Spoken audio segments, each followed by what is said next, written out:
আমি আর ভাত খাবো না। প্রতিদিন এইসব তরকারি মাছ ছাড়া ভাত খেতে আমার একদম ভালো লাগে না। কি রে মিনা, আবার কি হলো? পেতনির মতো মুখ করে বসে কাঁদছিস কেন? মা দেখো, বাবা আমাকে কেমন কথা বলছে। তোদের এই বাপ মেয়ের ঝগড়াটা না রোজকার নাটক হয়ে গেছে। আমি আর পারি না। মা আমি বলছি আমি মাছ ছাড়া ভাত খাবো না। বাবা প্রতিদিন কত মাছ ধরে আনে, কিন্তু একটাও মাছ খেতে দেয় না। শোনো শেফালি, তোমার মেয়ে কি বলে? মাছ ধরে যদি বিক্রি না করি তাহলে চাল ডাল কেনার টাকা কোথা থেকে আসবে?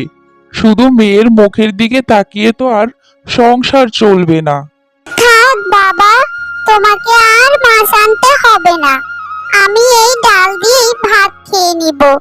আমি আর মাছ খেতে চাইবো না। আচ্ছা মা, তুই কান্না করিস না।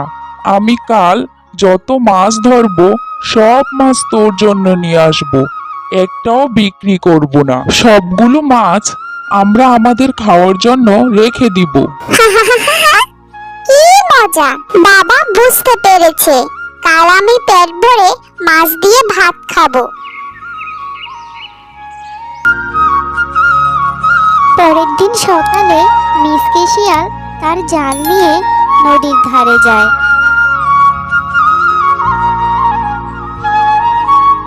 কিন্তু বারবার জাল ফেলেও তার জালে কোনো মাছ উঠল না। আর তাই তো মিসকের মনটা ভীষণ খারাপ হয়ে যায়। হায় বিধাতা, আজ তো একটা মাছও ধরা পড়ছে না। আমি যে মিনাকে কথা দিয়েছি, মাছ নিয়ে বাড়ি না ফিরলে মেয়েটা যে আমার ভীষণ মন খারাপ করবে। শেষবারের মতো মিসকে আবার জাল ফেললো নদীতে। এবার জালে উঠে এলো দুটি সোনালী রঙের চকচকে মাছ। বাহ, মাছ দুটো খুব সুন্দর, গায়ে যেন সোনা চকচক করছে। আমার মেয়ে এই মাছ দুটো দেখে খুব খুশি হবে। তখন মিসকে তাড়াতাড়ি মাছ দুটো নিয়ে বাড়ি ফিরে এলেন। কই রে মা মিনা, এই দেখ তোর জন্য আমি কি নিয়ে এলাম। আরে এত সুন্দর মাছ আমি জীবনেও দেখিনি। কোথায় পেলে তুমি? নদীতে জাল ফেলেই পেয়ে গেলাম। ভাবলাম মেয়ের মুখে হাসি ফুটুক আজ। দেরি করো না, ঝটপট মাছটা মিনাকে ভেজে দাও দেখি। না বাবা, আমি এই মাছ দুটোকে খাবো না। আমি এই মাছ দুটোকে পুকুরে চাষ করব। কি বলছিস মা? মাছ খাওয়ার জন্য এত কান্না করলি, আর এখন বলছিস মাছ খাবি না? না বাবা, মাঝে লাউ গাছটা লাগিয়েছে, তার নিচে পানি জমে আছে। সেখানেই আমি এই মাছ দুটোকে চাষ করব। তারপর মাছ দুটি যখন বাচ্চা দিবে তখন আমাদের অনেক মাছ হবে। আমাদের মিনা বেশ ভালো একটা বুদ্ধি দিয়েছে। আমরা যদি এই মাছ দুটো লাউ পুকুরে চাষ করি তাহলে তো ভালোই হবে। এই মাছ দুটি অনেকগুলো বাচ্চা দিবে, আর মাছগুলো বড় হলে আমরা সেগুলো খেতেও পারবো। চল মা, আমরা এগুলো লাউ পুকুরে ছেড়ে দেই। এরপর তারা মাছ দুটোকে লাউ পুকুরে ছেড়ে দিল। বোন, এই বোন, এই জেলেটি আমাদের প্রাণ বাঁচিয়েছে, আমাদের গরম পানিতে ফেলে দেয়নি। আমরা যদি এই জেলেটিকে সাহায্য করি তাহলে সে এই পরিবার নিয়ে সুখে শান্তিতে দিন কাটাতে পারবে। চলো বোন, আমরা এই জেলেটিকে অনেকগুলো মাছ দেই।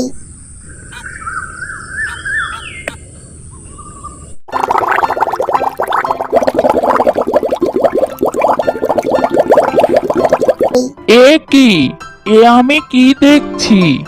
এ মাছ দুটো একদিনে এতগুলো মাছ দিল। আজ থেকে তাহলে আমি এই লাউ পুকুরেই মাছ চাষ করব। তাহলে বরং এখন আমি যাই, এই মাছগুলো নিয়ে বাজারে বিক্রি করে দিয়ে আসি। এরপর মিসকে সেই পুকুর থেকে মাছ নিয়ে বাজারে বিক্রি করতে গেল। বাজারে মিসকে শিয়ালের মাছ তরতাজা দেখে ক্রেতারা মিসকে শিয়ালের থেকে মাছ কিনে নিয়ে গেল। এভাবে দেখতে দেখতে মিসকে শিয়ালের সব মাছ বিক্রি হয়ে গেল। এরপর মিসকে শিয়াল খুশি মনে মাছ বিক্রি করে বাড়ি ফিরে এলো। কি গো, কি ব্যাপার, তোমাকে আজ এত খুশি লাগছে কেন? আজ তো আমি খুব খুশি বউ। আজ এতদিন পরে এতগুলো মাছ নিয়ে বাজারে বিক্রি করে এলাম। আচ্ছা শেফালি, তুমি এখন আমাকে ভাত খেতে দাও, আমার যে খুব খিদে পেয়েছে। আরে শেফালি, তুমি আজ এত ভালো ভালো রান্না করেছো বাড়িতে? তুমি বুঝি বাড়িতে মাছ দেখে খুশিতে আত্মহারা হয়ে গেছো? বাবা, কি যে বলো, বাড়িতে যদি মাছের পুকুর থাকে তাহলে তো প্রতিদিন এত এত মাছের তরকারি হবে। আর এভাবেই মিনা ও তার বাবা মার সুখে শান্তিতে দিন কাটতে থাকে। আর জাদুর মাছও প্রতিদিন তাদের অনেক অনেক মাছ দিয়ে সাহায্য করতে থাকে।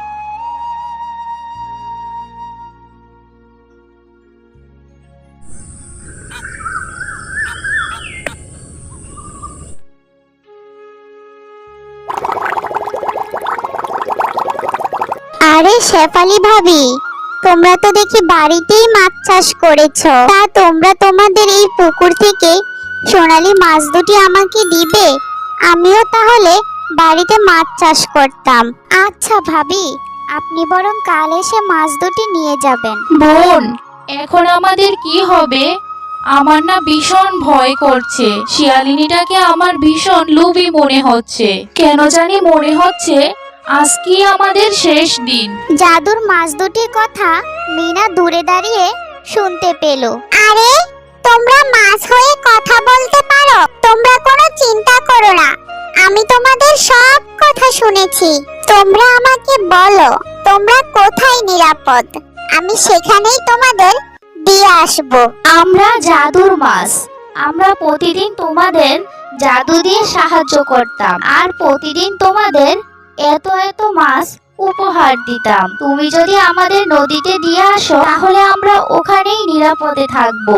ঠিক আছে, তোমরা কোনো চিন্তা করো না, আমি তোমাদের এখনই নদীতে দিয়ে আসবো। এরপর মিনা মাছ দুটোকে লাউ পুকুর থেকে নিয়ে যায়, আর মিনা সোনালী মাছ দুটোকে নদীতে ছেড়ে দেয়। তোমাকে অনেক ধন্যবাদ, তুমি আমাদের প্রাণ বাঁচিয়েছো। তোমাদেরকেও অনেক ধন্যবাদ, তোমরাও প্রতিদিন আমাদের মাছ দিয়ে সাহায্য করেছো। তোমাদেরকে ওই লাউ পুকুরে যে মাছগুলো দিয়ে এসেছি, ওই মাছগুলো ভালোভাবে চাষ করো। ওগুলো জাদুর মাছ, ওই মাছগুলো কখনোই শেষ হবে না। আমরা এখন আসি।